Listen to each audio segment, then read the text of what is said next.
Hey pilots, welcome to the channel and welcome as always to Microsoft Flight Simulator 2020. Today we're going to hop into the Cessna 172 Skyhawk. This is the one that has the G1000 avionics in it. This is available in all versions of Microsoft Flight Simulator, I believe, to discuss IFR flight plans and how to create one within the G1000. So we're in here in the flight deck, and there are two big screens here.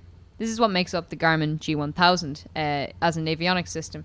It's quite a useful set of avionics. If you don't know what an avionics system is, it's basically what controls the plane. So it's got your radios, it's got your GPS, it's got all of your.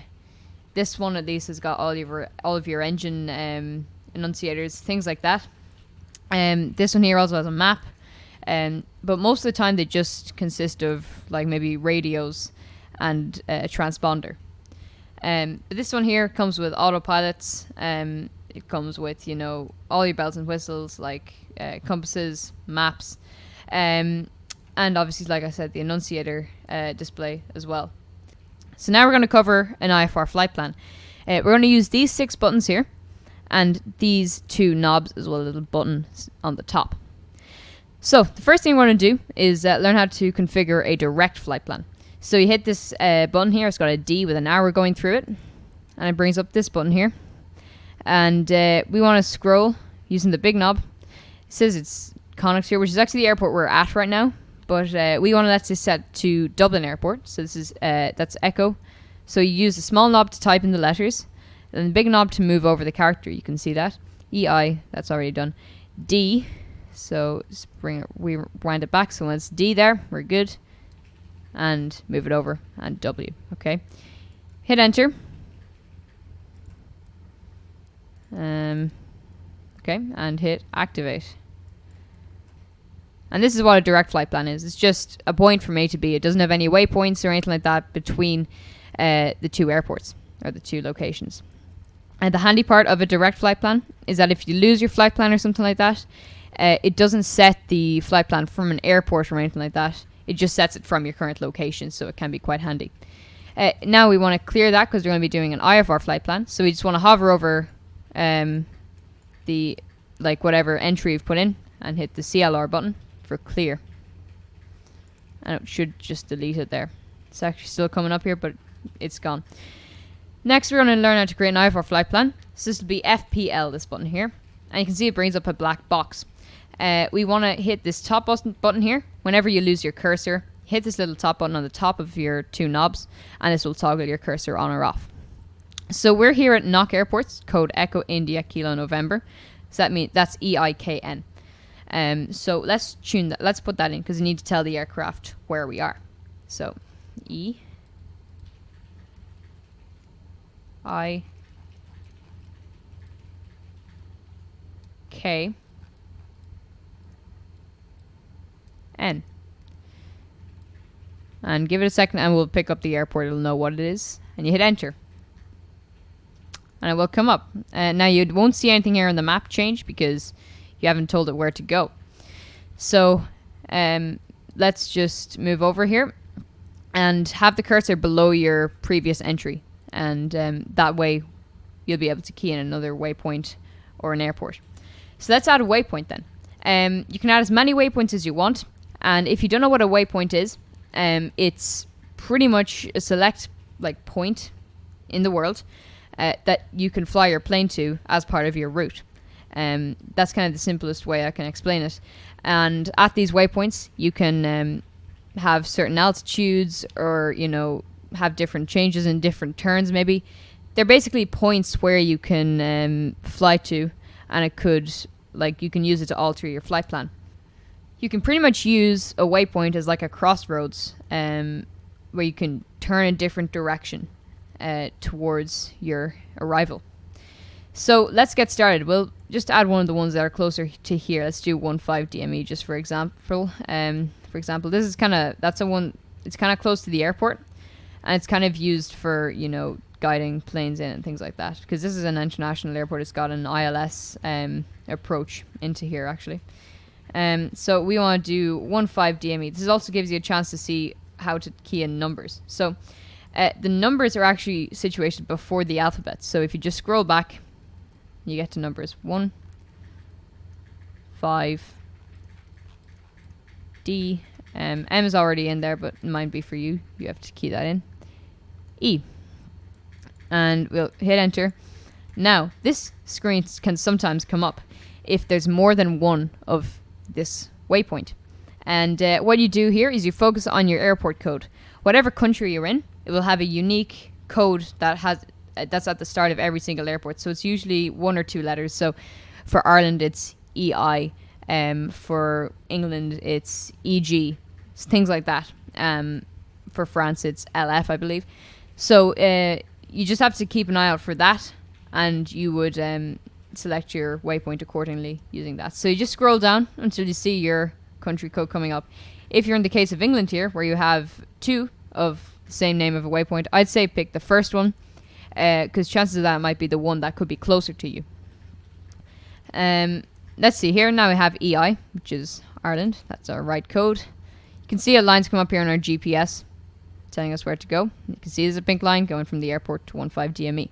Perfect. Now you can add as many waypoints from here as you want between your destination and between your departure and your destination, as to say. You can put in as many waypoints as you want. The sky's the limit. So next we'll just hit our cursor again. If you want to add an altitude here as well, what you can do is scroll while you hover over the altitude column here. So let's do maybe 15,000 feet. So 4, 5, and 1,000. Okay. Hit enter.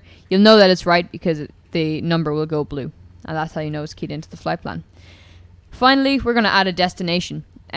So we're going to add Dublin Airport as our destination. So Echo, India, Delta Whiskey is the code for Dublin. India, Echo, Delta Whiskey. And we'll come up here as Dublin International. Hit enter. And now we have a pretty direct flight plan, I suppose. You can add more around this kind of middle area if you want. But now you can see we're going from Knock to 15 DME, which is this guy here. And then we're turning straight around almost to go down to Dublin. Okay. Next, we're going to add a SID and a star. If you don't know what a SID and a star is, it's something that's done when you depart. It's going to be a SID. And when you arrive, it's called a star.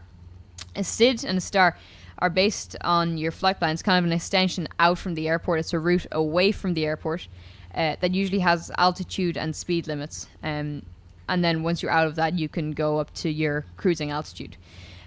So you'll see it kind of, maybe curving away from your flight plan or something like that, because it could be down to the wind that you'll be choosing a SID or a star. So let's add one now. So we can minimize the flight plan button by just clicking the flight plan button again. And we're going to hit this proc button here. And we're going to scroll down to select departure. And it recognizes that we're at Knock Airport, so that's perfect.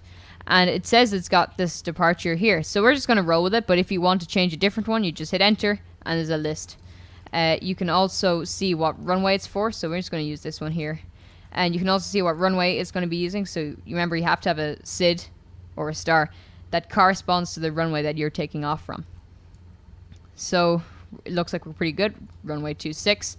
And we're at runway 26, as you can see. So we're going to hit load. And you can see there'll be an extension here to our flight plan just in 1 second. You can see now we kind of come out and we loop around and down. So that's a way out of our airport, and from there, once we get out of that, once we get to about here, we can start to head back down to our cruising altitude, down to Dublin. Next, we'll add a star. It's the exact same story, except at the arrival airport. So we're going to hit select arrival, and you'll see here now we've got Dublin Airport coming up, and it's already suggested a star. But as you can see now at Dublin, because it's got multiple runways and it's a much bigger international airport than Knock here is, you've got tons of stars. So let's do this one here, AdBlue 2L. This is the one that it suggested. And we can see that's for runway 28 left. And let's just hit load on that one. There. I can see our flight plan is kind of droops down and is going to go over the ocean here and going to go in to Dublin. Now we might want to add an ILS. So an ILS will give the plane and me specific height limits and specific route limits when it comes to approaching into the airport. So because we have a star here, it's already going to align us with the runway, but we have no idea at what altitudes we need to be at when we're descending into the runway to get a good approach. So this is what the ILS is for. It has waypoints in it, which have select altitudes in them. You can look these up in charts, and with this information, we can see that, okay, we need to be at these altitudes when we're approaching down to the airport. They're quite handy, and I'd say if there's any airports that have an ILS or a VOR or something like it, to use it. So we have to hit select approach. No crap. Select approach. Selected as Dublin International. You can then go to, it says here it's defaulted to VOR 10 right, but we're going to do ILS 10 right instead. So it's ORNAV 10 right. But we're actually coming in on 28 left, so it might be the best idea to do 10 right, because we'll have to loop all over around to here. So instead we'll do ILS 28 left. So ILS 28 left, hit enter. Sometimes our cursor will kind of go off. It's kind of a bug that happens when we're in here in these procedures pages, but don't worry about it, just toggle your cursor back on. Blah, blah, blah, blah, blah. Now you have load or activate. We're going to hit activate this time. They're do pretty much the same thing, but I like to hit activate instead. Now there won't be any changes to our route here, but underneath there will be. You can see there's been a couple more waypoints added. These will correspond to a chart, which we will look at when we're coming in for our approach, which I'll cover in another video. Anyways, that's pretty much it. That's how to create an IFR flight plan within the G1000 in Microsoft Flight Sim 2020. I hope you enjoyed today's video, and if you did, make sure to leave a like and subscribe to the channel if you haven't already. It would really help me out. That's pretty much it though for today's video though. See you in the next one. Bye bye.